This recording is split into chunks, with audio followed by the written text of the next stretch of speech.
Le monde ne devient pas spirituel la nuit, il est spirituel à tout moment.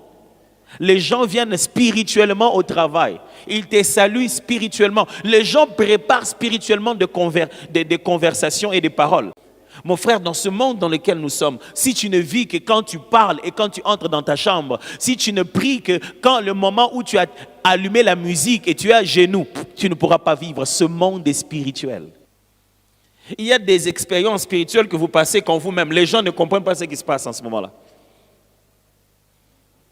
Parce que ça se passe avec votre homme intérieur. C'est comme ça que vous parlez quand on vous dit, écoutez ce que Néhémie a fait. Échantillon de roi qu'il était encore. Il devait encore aider, il travaillait auprès du roi. Lorsque le roi le regardait, Néhémie, aujourd'hui c'est un peu bizarre, qu'est-ce qu'il y a? La Bible dit, je fis une prière et je dis au roi. Dans la seconde qui a suivi, il a su parler à l'intérieur de lui-même avant de parler au roi. Vous avez déjà entendu des témoignages comme ça là, hein, n'est-ce pas?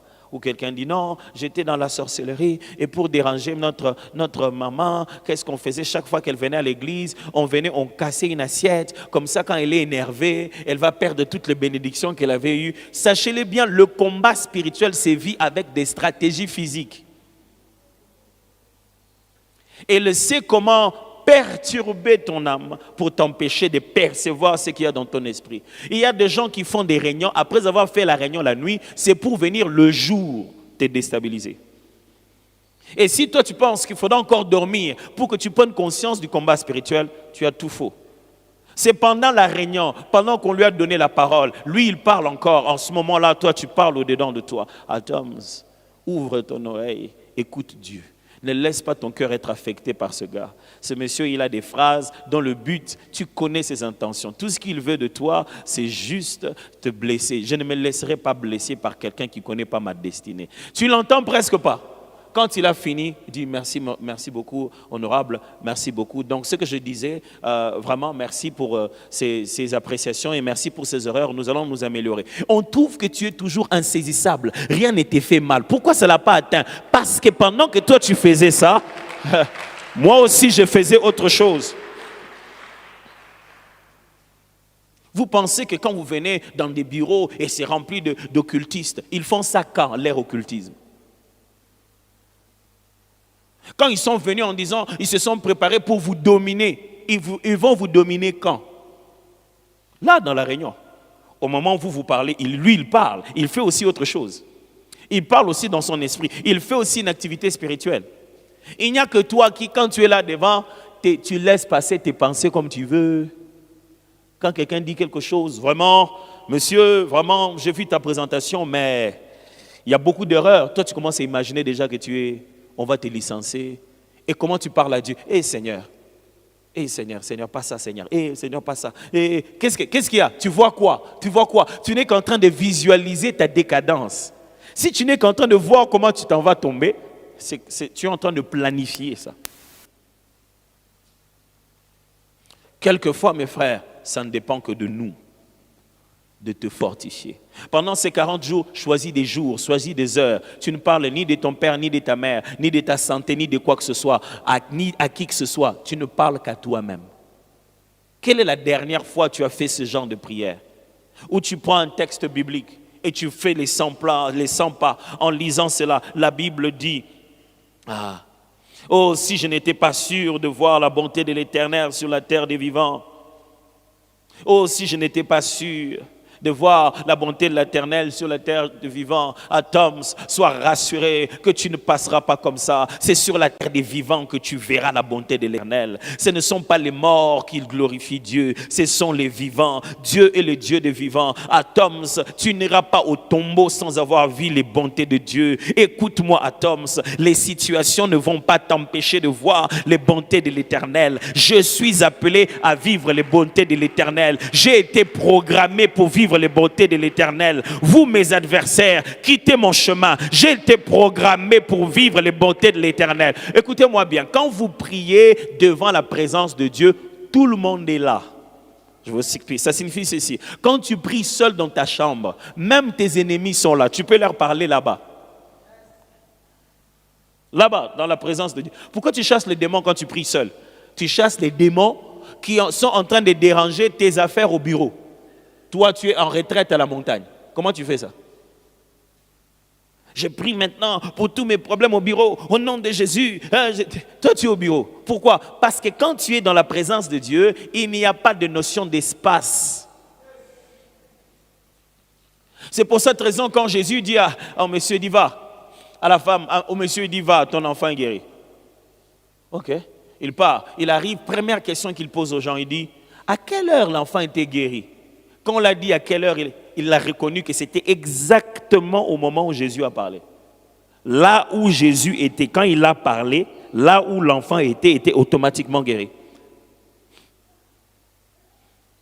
C'est-à-dire que quand je parle et je suis en train de prier, ils sont tous là.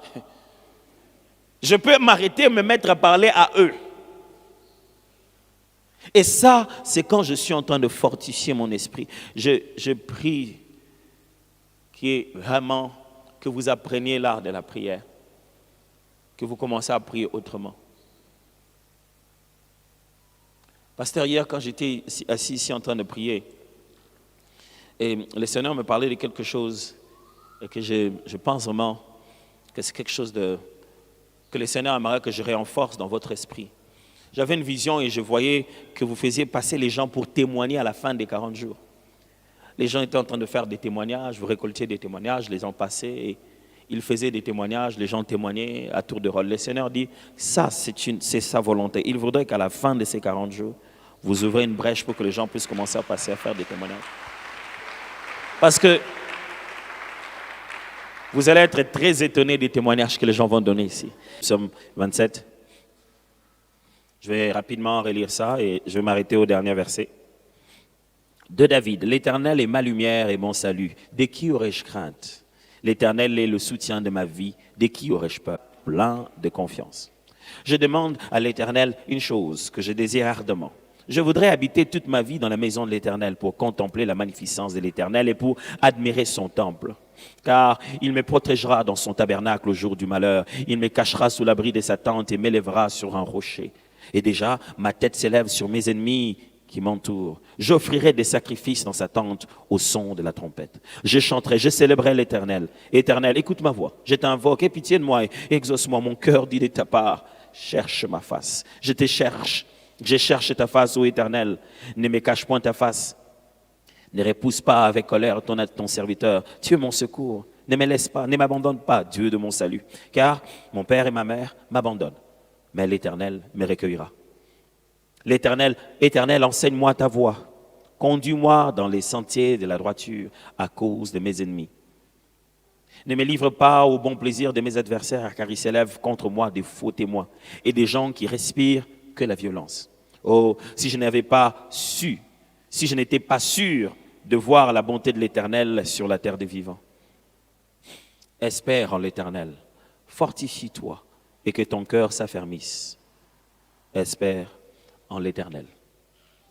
Et il y a une chose qui est particulière dans les psaumes, c'est que les psaumes, quand ils sont écrits, ce sont des formes poétiques qui basculent en matière de genre, en matière de pronoms. En matière de pronoms, lorsqu'on lit les psaumes, le psalmiste bascule comme ça à tout moment. Lorsqu'il parle, il parle à Dieu, il se parle à lui-même, il parle aux gens, il s'adresse à tout le monde au même moment dans les psaumes. Dans des psaumes, le psalmiste dit « Oh mon Dieu, tu es bon, que ta bonté reste pour toujours. Ils me veulent du mal, mes adversaires, mais l'Éternel est mon roi, il sera toujours pour moi. » Vous voyez, tout à l'heure, il s'adressait à Dieu, tu. Et puis il dit que les hommes ont fait ceci, et puis il commence à s'adresser à Dieu à la troisième personne, et puis subitement il s'adresse à lui-même. Oh, fortifie-toi mon âme. Les psaumes sont justement des cantiques à 360 degrés, dans lesquels le psalmiste se trouve en présence de tout le monde en même temps. Quand le psalmiste chante ou écrit, il est en présence et de ses adversaires, et de son Dieu, et de lui-même, et de ses situations. Et quand il présente ses cantiques, il ne reste pas toujours focalisé à parler que de Dieu ici, maintenant, mais il parle aussi de Dieu avant et après, dans le futur. Et il amène ses adversaires, il les présente devant Dieu. Il parle de lui-même, il parle de tout en même temps. Quand vous lisez les psaumes, ne vous attendez pas à avoir un développement détaillé que d'une seule chose de bout en bout. Deux fois, les psaumes de David vont comme ça en matière de pronoms. Et très souvent, il a cette habitude de parler de Dieu à la troisième personne pendant qu'il parle de lui. Et de fois, en plein milieu d'un psaume, il ne parle plus de Dieu et c'est Dieu qui se met à parler à la place. Les psaumes sont très riches en images Parce que les psaumes ne sont pas seulement des cantiques, ce n'est pas seulement de la poésie, mais c'est de la spiritualité. C'est quelque chose de spirituel. C'est à la fois de la poésie, c'est à la fois un langage poétique. On parle des arbres, on parle des oiseaux, on parle des adversaires comme des animaux, mais en même temps, c'est spirituel.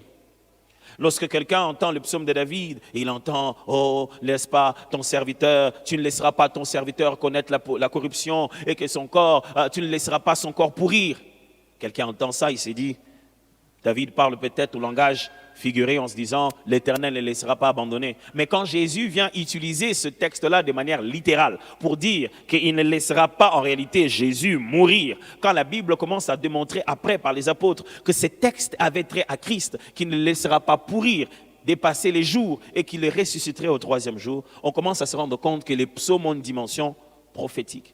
Plus que ça, quand Jésus utilise les psaumes pour pouvoir, quand le diable utilise les psaumes pour pouvoir contredire Jésus, et Jésus utilise les psaumes pour pouvoir accomplir la parole, on se rend compte que les psaumes dépassent simplement la dimension poétique.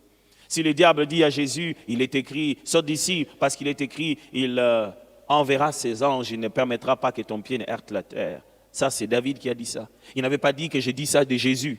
Qui savait? Il parle juste du serviteur, il parle juste du serviteur de Dieu. Et lorsqu'il dit Eli, Eli, lama sabachthani, qui savait que cette phrase-là devrait être utilisée par Jésus-Christ un jour? Donc les psaumes sont à la fois un contexte à la fois poétique qui renforce l'état de notre âme quand nous nous exprimons devant Dieu, mais aussi un message prophétique très profond dans les symboles qui sont dedans. Dans ces psaumes, David dit « L'Éternel me protège contre mes adversaires, il me garde ».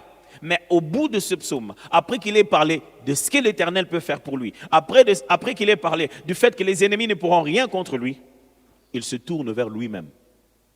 Il conclut ce passage en disant « Espère en l'Éternel, fortifie-toi et que ton cœur s'affirme. Espère en l'Éternel. » David, ici, c'est qui maintenant? Tu as parlé déjà des adversaires, tu as parlé déjà de l'Éternel. Là, tu parles à qui? Il est très important d'apprendre que lorsqu'on commence à prier, on ne parle pas qu'à Dieu, on ne parle pas contre les adversaires, on se parle à soi-même. Beaucoup à soi-même. Nous sous-estimons nombre de fois l'importance de se parler à soi-même. J'ai entendu des gens dire, pasteur, ces derniers temps, je n'arrive pas à prier. Et quand tu vas, tu te rends compte que ces derniers temps, il réfléchit beaucoup. Il se parle à lui-même beaucoup. Au moment de prier, tu le vois à la chambre et dit, ah, maman, Seigneur. Il n'a pas dormi, mais il n'a pas prié. Pourquoi? Parce qu'il pense que chaque fois qu'il doit prier, il doit parler à Dieu toujours. Non. Quand vous êtes né de nouveau, vous êtes né d'esprit. Vous avez reçu la permission d'opérer spirituellement d'après tous les principes bibliques qui sont présentés. Vous n'êtes pas seulement né pour parler avec Dieu, vous êtes né pour agir spirituellement. Trouve la force en toi-même.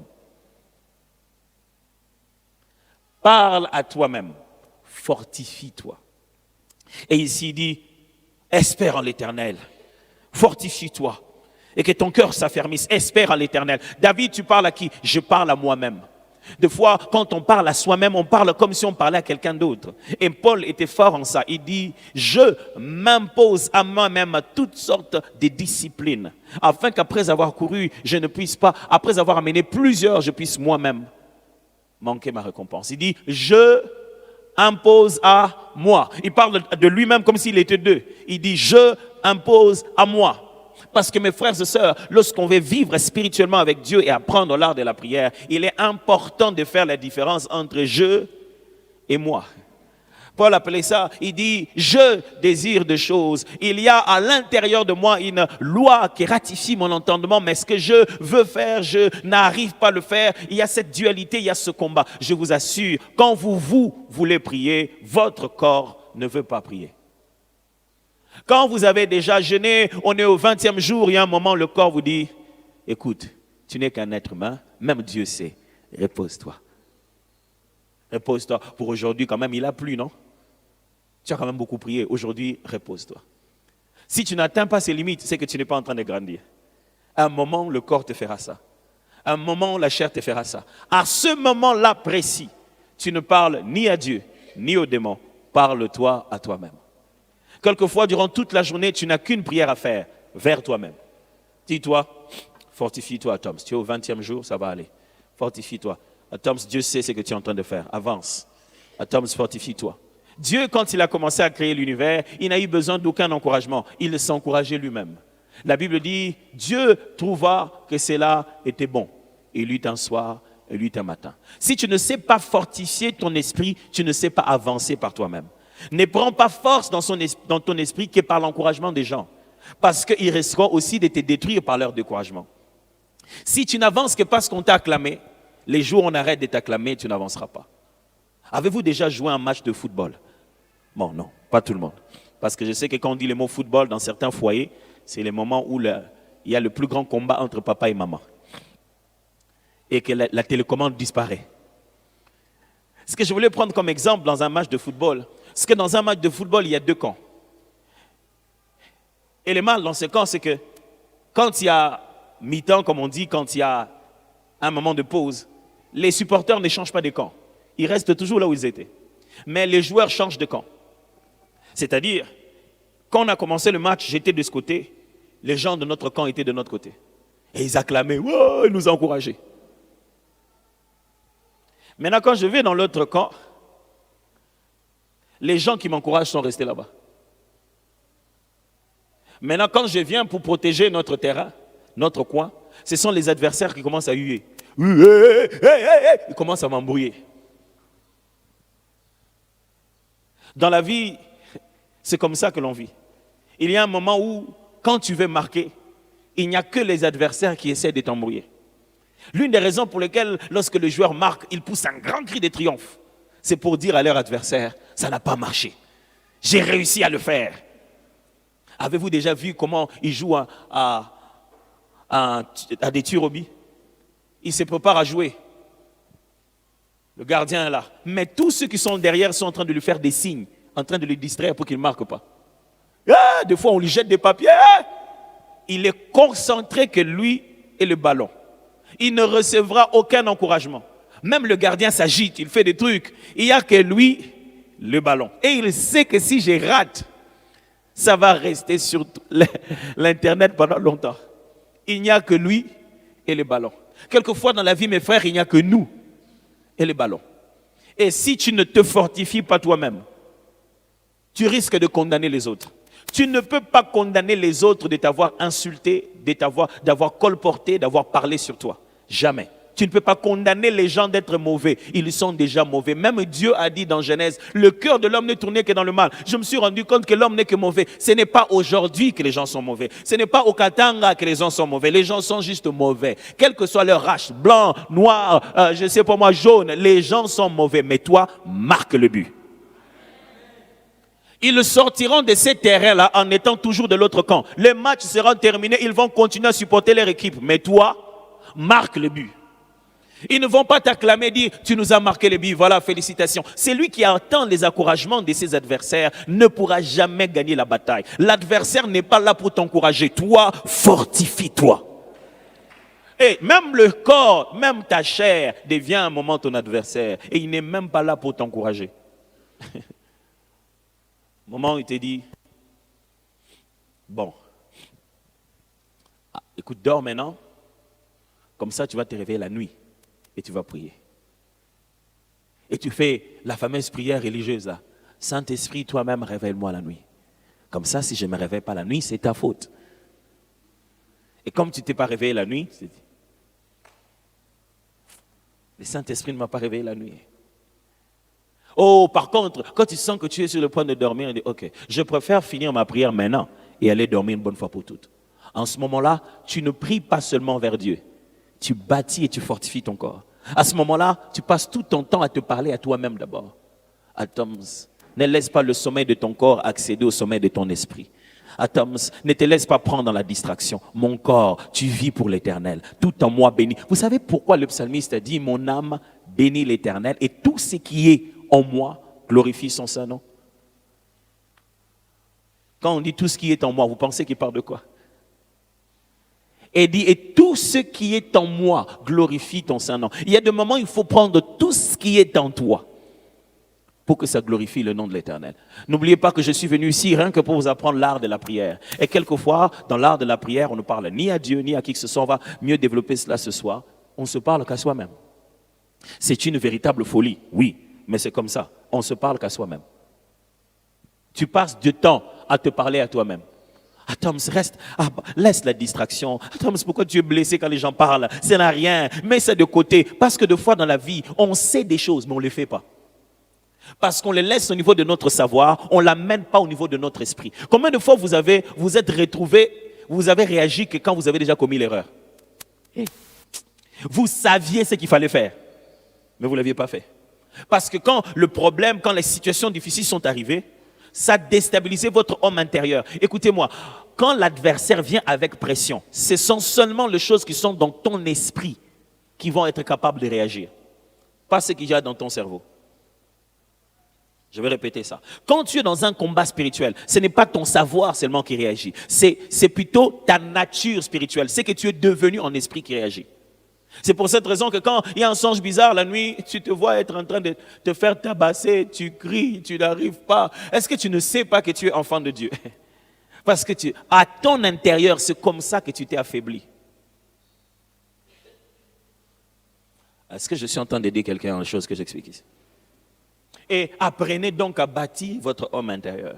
Apprenez donc à vous fortifier et à parler à vous-même. Pendant la journée d'aujourd'hui, quand quelque chose se perd au-dedans de votre tête, vous sentez que parlez à vous-même. Vous devez vous entendre citer votre propre nom en train de vous parler à vous-même. David faisait ça beaucoup. Pourquoi t'as battu au-dedans de moi, mon âme? Espère en l'Éternel. Je le louerai encore. Mon âme, pourquoi t'as battu dedans? David, qu'est-ce que tu as entre toi et mon âme? Oui, je dois lui parler, il ne doit pas se laisser. Mes frères et sœurs, dans la vie, il n'y a que nous-mêmes qui nous causons et réussite et échec. Et des fois, quand l'échec arrive, on a envie de se dire comment j'ai été fou. Et s'il y a une chose qui nous bloque très souvent dans la vie, c'est notre incapacité à nous pardonner nous-mêmes de nos erreurs. Demain, tu commences à te dire, qu'est-ce qui m'avait laissé faire ça? Tu commences, et ça devient source de culpabilité pour le diable. Alors, apprends à te parler à toi-même. La Bible, il y a des fois, la Bible écrit des choses au sujet de Jésus. Jésus faisait ça. On est là en train de parler, tout le monde, il est en train d'enseigner, et puis un bon moment, il fait je t'ai béni, Père, est-ce que tu as caché ces choses aux sages, aux intelligents? Tu les as réveillés qu'aux petits enfants. C'est ce qu'il fait. La Bible dit, Jésus tressaillit en lui-même.